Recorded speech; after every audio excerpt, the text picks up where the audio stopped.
TeknoAXE introduces the new E900 Plus environment noise cancelling headphones. Incorporating XE's visionary digital 7.1 surround sound, the E900 Plus sports their newly designed 50mm speakers, which kick out a kick-ass dynamic range with an earth-shaking low end. Priced at only $43.99, the E900 Plus clinches the trifecta of weight, sound, and price to kick the competition in the daddy bags. Click the link below and use the code HMODS to get 10% off when you order direct from exa.net. Alright, so we're back from sushi, and it's been 2 days. I figured out way too late in the game that we should probably mock up the new system before we get too deep into it. I mean, there is the requirement of power, and I wanted to make sure that the power supply I had worked with the new system. So, I mean, there is that, but I could have easily just used another power supply that I have because we have a shitload of them around now. But there was a bit of a hiccup. It wouldn't boot. It would post, but it wouldn't boot. And it got into repair mode, so it kept cycling, and then it would just stop. You know, you get the little Windows circle cycling, and then it would just stop. I couldn't figure it out, and I was racking my brain, and we were trying to watch a movie, and it was racking my brain. I think we were watching like West Wing or something.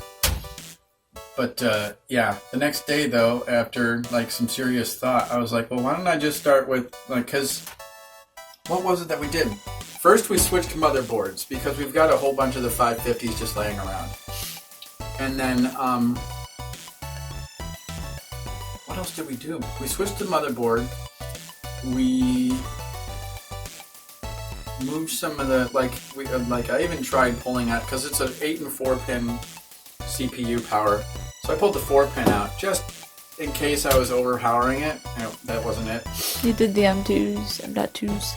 Yeah, I switched out the Patriot Viper M.2 for the old Samsung that was in the first system, and it was still doing it. And I got really frustrated, so we left it for the night. And then yesterday, I came in here. We were gonna switch out the processor, and I was like, you know what? Why don't we just take all the RAM out and just put it in one stick at a time. So, put in one into the A1 slot, put it up just fine. So, I put it in the second one into the B1, it didn't boot. So I pulled that one out, put another one in, booted just fine. Pulled that one out, put another one in, booted just fine. So, this is the culprit. So, I'm gonna see if AData will take, because some companies will, this is the AData D60G, 3200 megahertz, and I love this RAM. It was working just fine. Somehow, pulling it out of the Z270, somehow it just farted, and now it doesn't work. So we have more coming. More are coming. I say that all the time in my streams. Nobody gets it. It's from fucking Rick and Morty. How hard is that? Everybody's a Rick and Morty fan. So, this is out. And so we ordered more. And so for the time being, I'm just going to stick with 16 gig, even though it'll be here on Wednesday. I need my tunes. So, okay. All that's done. It works. I'm a happy guy. Hopefully I didn't fry a hard drive pulling this out again. So what we're going to do is I'm going to grab the GPU just to make sure, because she made a point, because I thought we were just going to have to, like, there's a little notch there where I thought we were going to have to cut and then, like, up like half an inch. But she made a pretty good point that it might be a lot more than that. So I'm going to go grab the GPU real quick. Yeah, lately it's been getting really, really robust. I'm enjoying the hell out of this website. Shelf! 4 clients waiting for stuff to get built. So we just got motherboards and power supplies and RGB lights and tower coolers and processors and M.2s and SSDs and AIOs and all kinds of stuff. I'm really, really enjoying this. That's the kind of tech tuber everyone should aspire to be, is just having stuff lying around. that's the dream. I mean, it's not like we just have this stuff lying around. We bought it all because of the builds we have on the board. No. We're just gonna say that everybody gave them to us as like reviewer copies.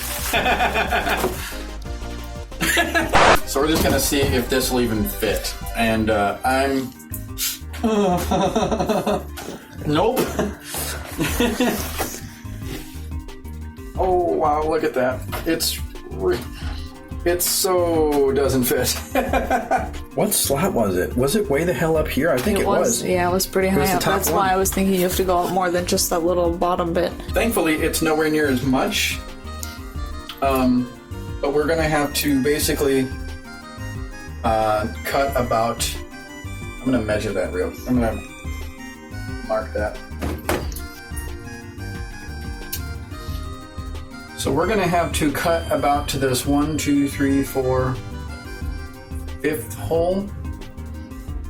Cut just above this. We don't need to go. We don't need to go all the way past this, but I'm going to. So we'll just cut all the way right about there. It is such a good looking card.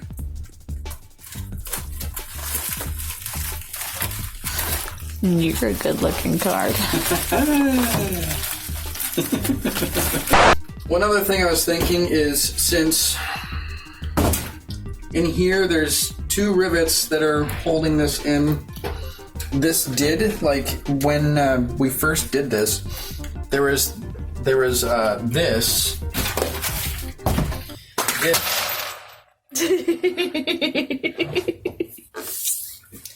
Show the world what you did. I was trying to get a good angle. My head bumped it. I'll clean it up. Sorry. This was connected to this, and then I used a piece of scrap metal to make a new drive bank. Anyway, so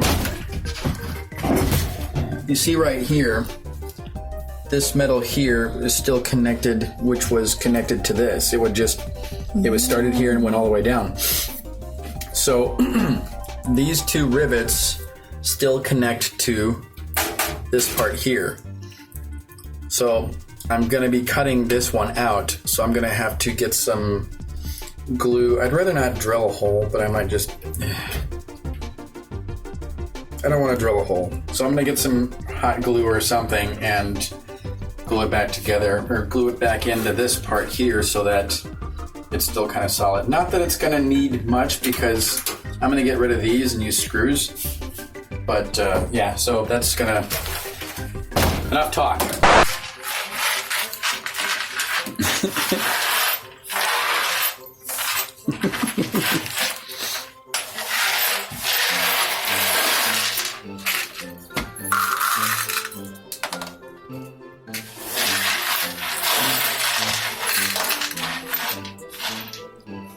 Hi. Hi. That's my wife right there.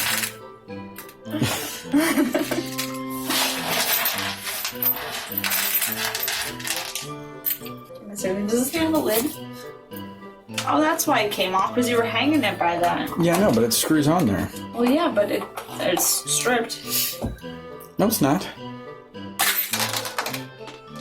Well, you're not supposed to fucking do that. Didn't pull very hard.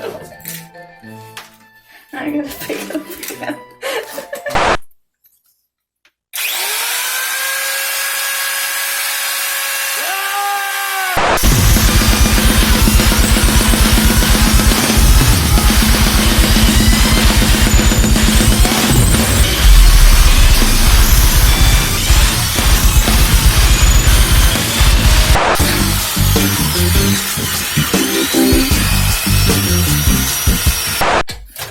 This is why it's so much fun to take the thing apart, because then you really get to know how much of a fucking shit fest this is.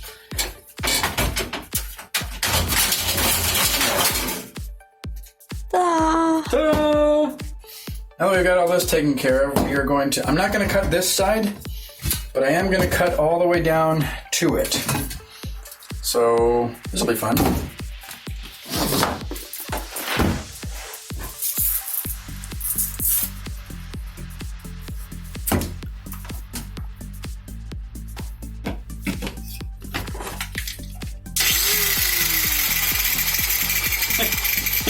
That's so much fun. It's scary.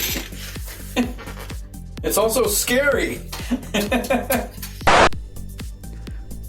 Always use ear protection when you're using an angle grinder or any large, loud power tool. And try to realize it before you're about 30 seconds into it and almost lose your fucking hearing. Oh yeah, much better.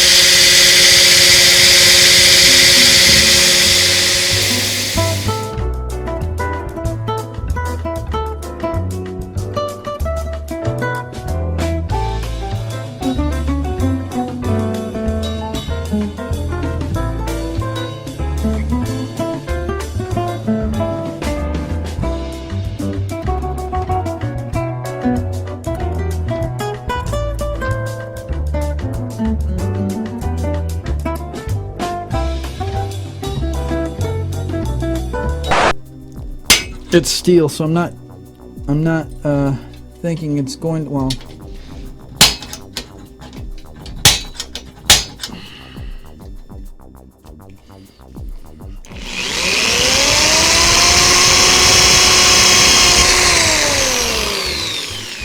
Yep. Okay, so the super gluing totally worked. Okay, so the super gluing did not work, and instead I chose to do the right thing to do, which was just to rivet the fucking thing in. A lot of people look at power tools as, and shop tools as kind of a foreign film without subtitles. What you have to understand is, one, none of this is really expensive, and two, it's really comprehensive and easy to use. Unless you're using like a big giant huge table saw that's got like central air and all the bells and whistles and shit.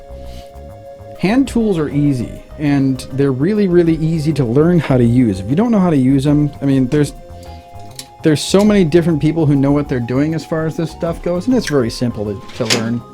And if you're going to be a PC modder, then you need to learn how to use this stuff. Especially if you're like me, where you don't have the money to be able to afford a $3,000 laser cutter. So we're done. We're done with the angle grinder. We're done with the hot glue gun. We're done with the Dremel. We're going to put everything away, and then we're going to put this back in, find some white paint, and paint everything back so that it looks like it goes there. So we're going to make it look like we did it on purpose. So we've got our white paint, and it doesn't perfectly match because this is a little bit blue, but it's not that big a deal. So all I'm going to be doing is just painting just the very tippies of it, and you're shut up. You're not going to notice it at all, really. And it's acrylic, so we don't have to wait for it to dry or anything. It'll dry, it'll smear and everything, but once we get this back into the case, like, we're not painting the whole thing again. We're just doing the tips, just doing the one. You notice here, like, you can just barely notice, but it looks kind of dirty, and it looks like it's just worn, which is how it was supposed to look in the first place. That's why I scraped all this with an SOS pad. Go back and watch the Commander Part 2, and you'll notice what I did with this. I used hairspray, and you put the hairspray first, and then you scrape it off later, and it gives a really nice aged look to it and worn. Oh.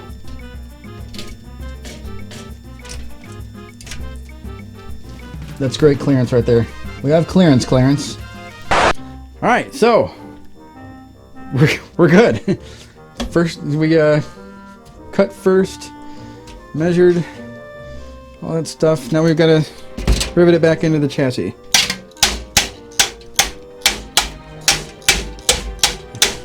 Tight.